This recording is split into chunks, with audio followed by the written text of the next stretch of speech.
Are you being manipulated financially? What can you do to avoid this? Please listen for some tips. Time for another mini book review. Today we'll discuss Professor Cialdini's bestseller, Influence: The Psychology of Persuasion. His book is an eye-opener if you want to fight back against the influencers attempting to separate you from your money. The professor discusses the concept of reciprocation.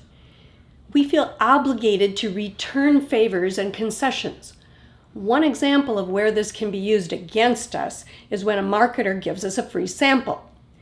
To fight this influence, we need to redefine in our minds that this is a sales strategy and we don't need to reciprocate by doing anything. The professor also discusses social proof. We look at what others are doing when we're not sure what to do ourselves.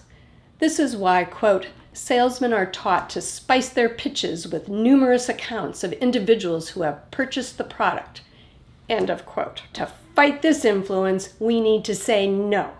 Tell the salesman that you know what they're doing.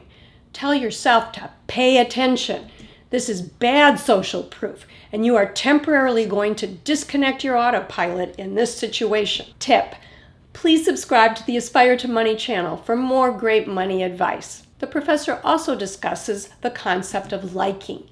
We have a tendency to say yes to people whom we like. The examples in the book are amazing. We are more likely to agree to buy from someone attractive. We are more likely to buy from someone we know. One car salesman had great selling success by sending cards to current and past prospects that simply said, "I like you." Amazing. Research also shows how sports fans say "we" when their team is winning, but "they" when their team is losing. To fight this influence, we need to mentally separate the salesperson saying he likes you from the item or service being sold. We need to focus exclusively on the merits of the item or service. The professor also discusses authority. We listen to experts and those in positions of power.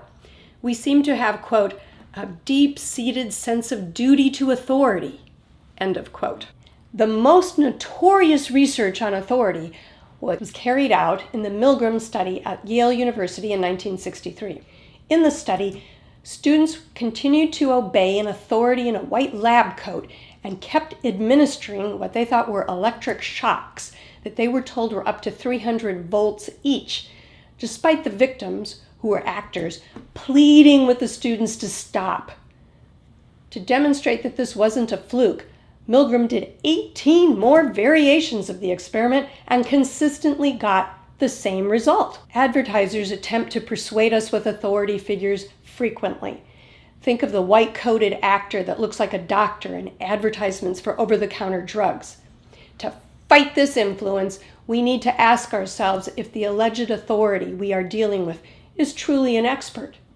Even if the authority is an expert, can we really expect them to be truthful in the situation we are in? The professor also discussed the concept of scarcity. We place more value on things in short supply. We are subjected to this technique frequently when we are told that there are only a limited number of some item in stock or that there is a deadline. Auctions utilize this psychology. Real estate agents also use this technique to goose us off the fence when they tell us that there is another potential buyer. We start to feel panic. To fight this scarcity influence, we need to tell ourselves that feeling panic is a signal that we need to calm ourselves. This item or service that we are being told is scarce doesn't mean we need to own it right then, and doesn't mean it will work any better for us because it is in limited availability. This mini book review provides just a smattering of the amazing content in Professor Cialdini's book, Influence: The Psychology of Persuasion.